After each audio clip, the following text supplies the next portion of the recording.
welcome everyone to COVID-19 breastfeeding Q&A.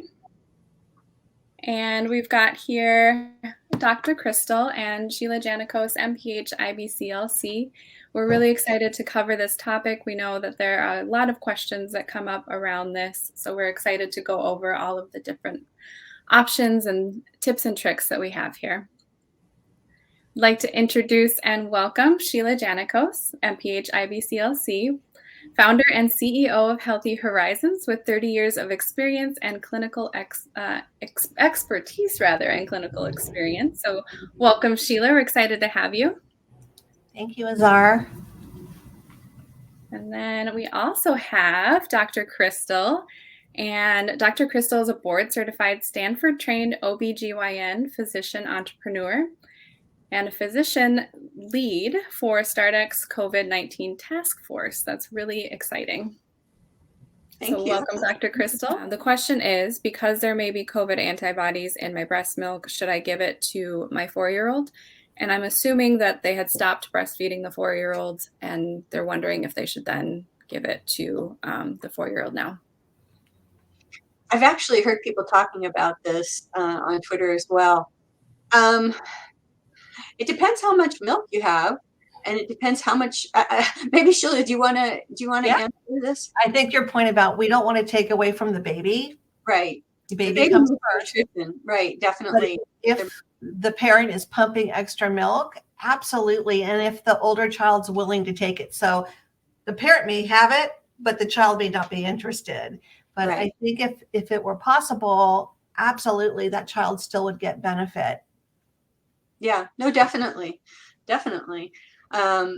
You know, but you need to make sure that you have enough milk. And a lot of times it's hard getting enough milk supply for the younger baby. Some people though are very fortunate and they can make enough milk for both. So yeah, I agree with you on that.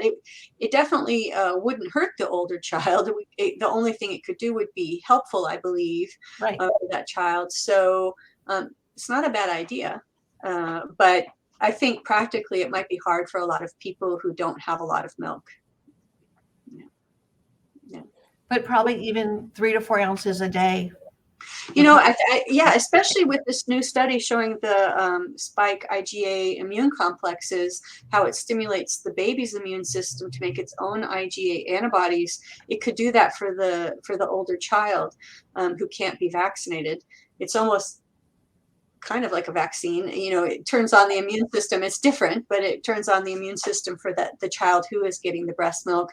And so, yeah, I agree with you. It's an interesting thought, really. But hopefully in the next few months, we'll have vaccines for the younger children as well, the under 5s. Yeah. So. Overall, what do you think the takeaways for new parents should be based off of the items that we've spoken about? I do want to mention really quickly that Dr. Crystal created a handout for us to send to anyone that signed up. So we'll be emailing that if you signed up for the live. We'll also have it in the description for wherever you're viewing this to be able to click on that and obtain that handout. But Dr. Crystal and Sheila, are there any takeaways that you'd like the new parents to know? Basically, you know, as a healthcare provider, we understand that this is a very stressful time for you, and we're here to support you. That if you can and you want to breastfeed, that would be very helpful for the baby and its immunity. And that you should that if somebody has COVID, they definitely should wear a mask anytime they're near the baby, and wash their hands frequently. But it's important. The benefits of breastfeeding outweigh any risks of COVID to the baby, and actually the antibodies and can help the baby be protected from COVID. So anything else, Sheila, that you'd like to add to that? I think you nailed it on the head, that it's going to be beneficial if the parent chooses to do that. So at this point, there's no reason not to, which is the good news. Right. Yeah. And yeah, every family is going to be different as to what they feel comfortable with. But if they would like to breastfeed, it would be definitely beneficial for the baby. Great. Wonderful. So we do have also some resources. Dr. Crystal has a COVID weekly newsletter summary, and you can find that at drruth.substack.com. We'll also have that in the handout that will be either in the description or emailed if you signed up for the live. Dr. Crystal also has a very large following on Twitter at Catch the Baby, where she goes over a lot of different questions in relation to everything. Do you want to speak about what you speak on there, Dr. Crystal? Well, I tend to put a lot of things about COVID because I'm on the StartX. StartX is Stanford's startup accelerator. So I'm on their COVID task force. So I do read a lot about COVID every day. And so interesting findings I put on there. And that's also the weekly newsletter is all news about COVID. It's not just COVID and breastfeeding, but anything that we find out about, any kind of anything related to COVID, usually put it in there. Yeah.